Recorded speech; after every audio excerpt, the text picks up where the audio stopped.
Včera si na Art Film Feste prevzal ocenenie hercova misia Miroslav Donutil, ktorý patrí medzi najobľúbenejších českých hercov. Upozornil na seba nezabudnutelnou hlavnou postavou lúpežníka Nikolu Šuhaja v snímke Balada pre banditu.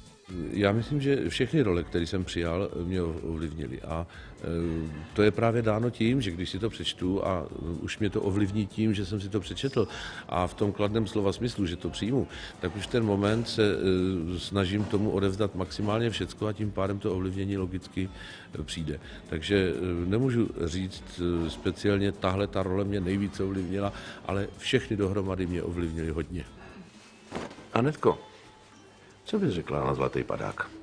Zlatý padák? Jo, Zlatý padák. Aby Brunovi to jeho tvrdý přistání trochu změkčil. Žádný laciný penziony, ale Vysoký Tatry.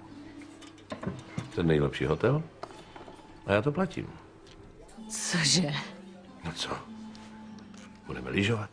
Pozornosť divákov si získal v kultovom filme Dedictví aneb kurva hoši Guten Tag, ale predovšetkým v legendárnych pelíškoch či ako farár v Želároch nominovaných na Oscara. Za svoj výkon vykastrovaného námestníka v čiernej komédii Pasti, pasti, pastičky získal Českého leva. Naposledy exceloval v hlavnej úlohe úspešného filmu Román pre mužov. Jo, takže až teprve smrt v rodine v tobě probudila veľkorysosť. Může být.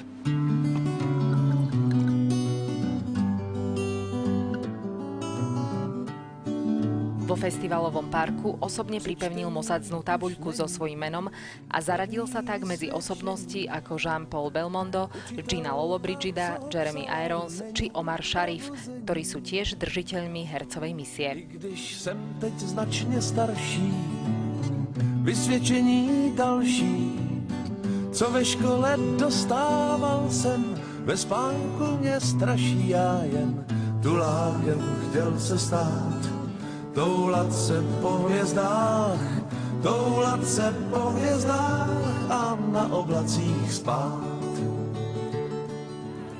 ¿Quieres sacar marica? Me gustaría que tú te quedes en la pena. Čílsky režisér a scenárista Jairo Boyserolave osobne uviedol pozoruhodne autentický film Na odpočinku, ktorého názov odkazuje na hlavnú hrdinku a jej otca. Snímka využíva reálne prostredia a civilné herectvo. Niekedy balansuje až na hrane dokumentu a pripomína tie najlepšie tradície a odkazy nezávislej kinematografie. Poď. Tento príbeh je inšpirovaný skutočnou udalosťou, ale nie je to autobiografický príbeh. Hlavná hrdinka Fabiola nemala úspech v kariére pornoherečky a musela sa vrátiť do svojho obyčajného života.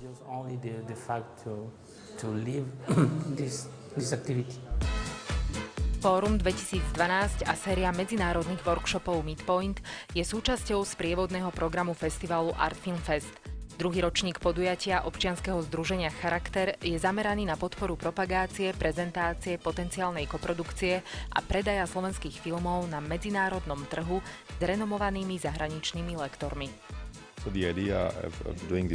Idea tohto projektu vychádza z mojich začiatkov, keď som začínal ako filmový producent. V 90. rokoch som ukončil filmovú školu v Bukurešti a začal som sa zaujímať o tréningové programy pre producentov. V Karlových Varoch som stretol ľudí z Anglicka a prvýkrát som pochopil, o čom je tento biznis. Myslím si, že teraz mám zodpovednosť preniesť moje skúsenosti na mladých ľudí, rozprávať o nich a podeliť sa s úspechmi. Mohla by to byť pre nich dobrá inšpirácia. Objavuje sa stále viac a viac mladých talentov, ktorí potrebujú skúsenosti a toto je ideálny proces odovzdávania informácií. Do you mind if I stay over? Of course, mate. You ever shot a gun before? Feel good? So why not do something about it? Austrálsky herec Lucas Pittaway uviedol film režiséra Justina Kurzela Snowtown, ktorý bol inšpirovaný jedným z najdesivejších austrálskych zločinov. Jeho filmové spracovanie je temnou sondou do divokej subkultúry sociálnej závislosti, narkomanstva, domáceho násilia, brutality a sexuálneho zneužívania. I wasn't even an actor beforehand. I failed high school drama. Hrával som na strednej škole. Práve keď som bol v shopping centre, stretol som režiséra tohto filmu. Spýtal sa ma, či chcem hrať vo filme. A ja som povedal, prečo nie. Po pár dňoch hereckých skúšok som dostal hlavnú úlohu. Rien ne nous fait sentir plus vivants que la mort des autres. Predstavivosť a nezmyselnosť sú filmovým jazykom známeho režiséra Leosa Caraxa. Jeho nový film Holy Motors sleduje kroky temného pána Oscara, ktorý sa naháňa za tajomnou silou a duchmi minulých životov.